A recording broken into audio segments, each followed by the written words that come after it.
Okay, we've got an inclined plane examples.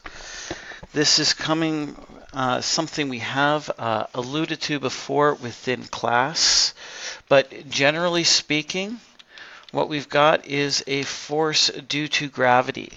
This force can be broken up into two components and the reason why we're doing this is because the normal force is not acting straight up and down. It's not acting in line with gravity. It's acting perpendicular to the surface. So what we essentially do is we are going to bring our axes in line with the inclined plane, which means that we are going to have something that is perpendicular to and something that is parallel to the inclined plane. Essentially what we've done is we've adjusted everything by the angle of the inclined plane.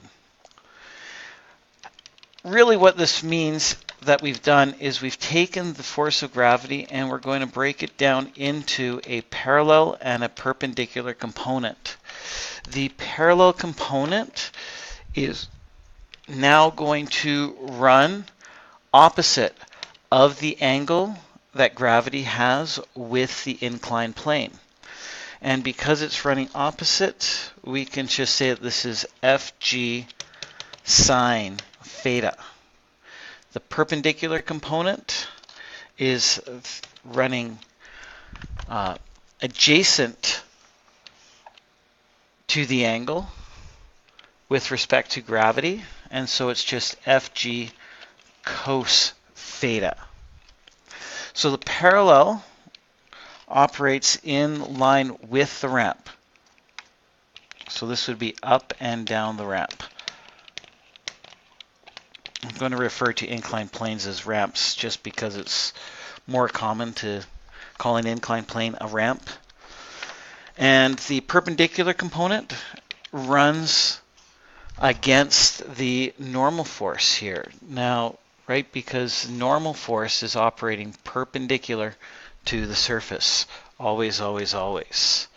So let's take a look at a few examples, 3 examples before you start working on your questions. And the first one here we have is a 225 Newton truck, kind of like a toy truck. So 225 newtons, that's operating as the force of gravity, with an angle of 25 degrees. There's also 197 newtons of force moving the truck up, so that this is moving at a constant velocity. So if we want to know the portion of gravity acting parallel to the surface, again, this is just saying that the force of gravity times sine theta.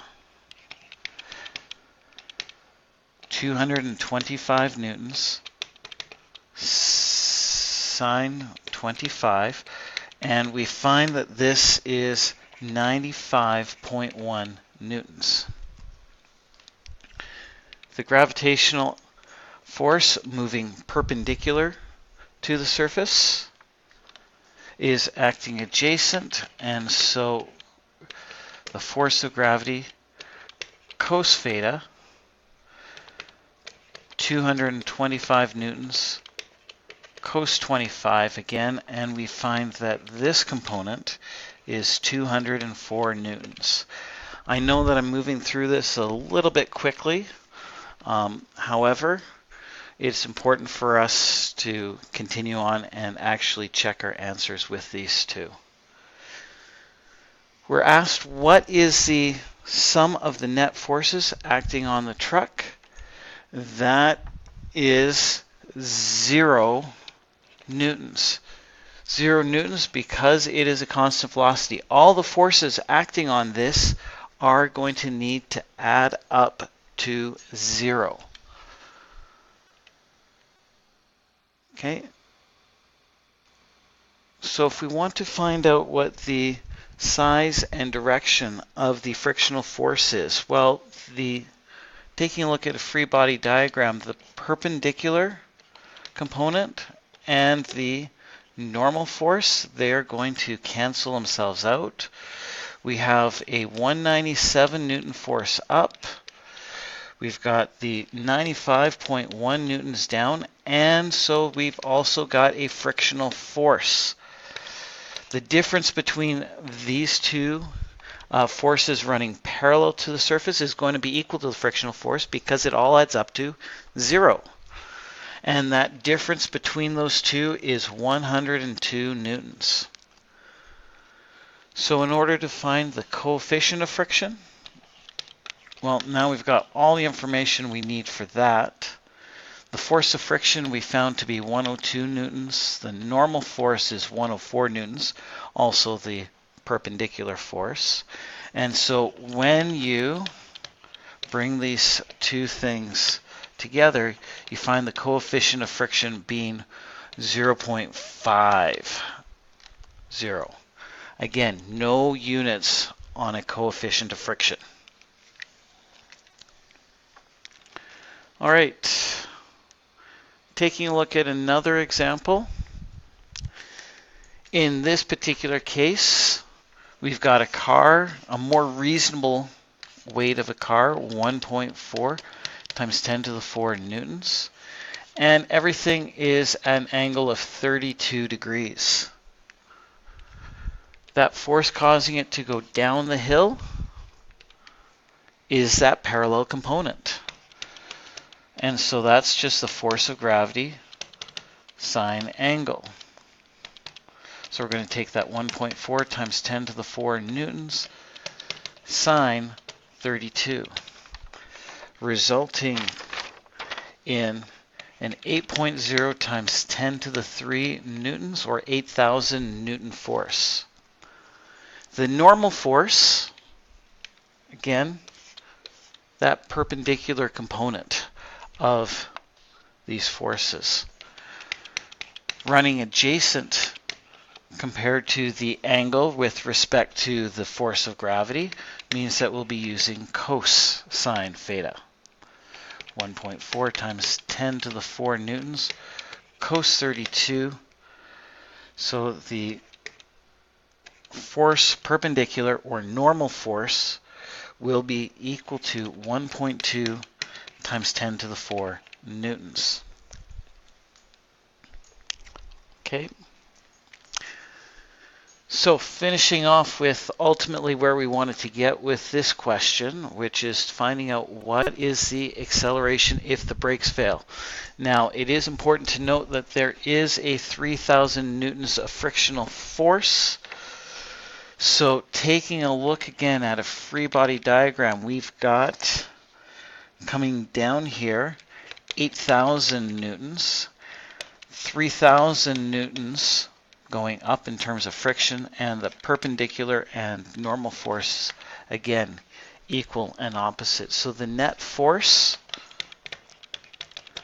is going to be 5,000 newtons. In order to find the acceleration, we need to know the mass. The weight is insufficient, and so to find the weight, given that the force of gravity is equal to the mass times the acceleration due to gravity, we're going to take that weight of 1.4 times 10 to the 4 newtons, divide that by 9.81 meters per second squared, the acceleration due to gravity, and 1,427 newtons is going to be your mass. Now we can apply Newton's second law, where we've already calculated what the net force is, 5,000 newtons. We know the acceleration, we know that the mass is 1,427 newtons. These are the numbers we're putting in here to calculate the acceleration of 3.5 meters per second squared.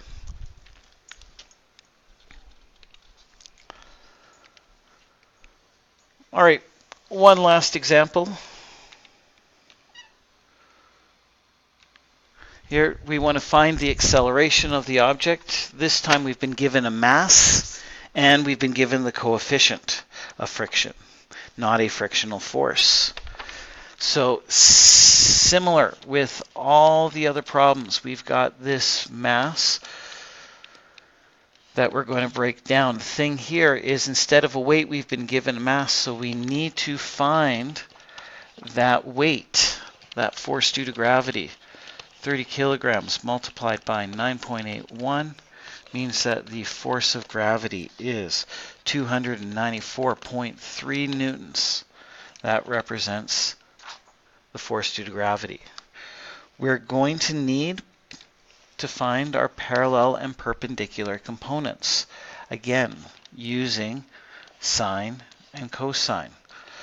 So the force running parallel going down the ramp is going to be equal to that 294.3 sine 22.5. We find that to be 112.6 newtons. Running perpendicular to the surface, that's going to be the 294.3 cos 22.5. So that winds up being 271.9 newtons. So now that we've got this broken up, we can figure out some of the things that are going on. Essentially, it's just rolling down the ramp with some friction holding it up. And so we want to find that force of friction to then find that net force acting between the friction and the force tending to go down the ramp. We've been given the coefficient, and given the fact that we already know the normal force, we'll take that 0.3, multiply it by 271.9 newtons, and so that's 81.57 newtons of force keeping it up. So, again, to recap, we've got two components of gravity, the parallel, 112.6, and the perpendicular. The perpendicular cancels out with the normal force. And friction, which is 81.57 newtons holding it up. The difference between these two, rounded to 3 significant digits, gets us a net force of 31.0 newtons.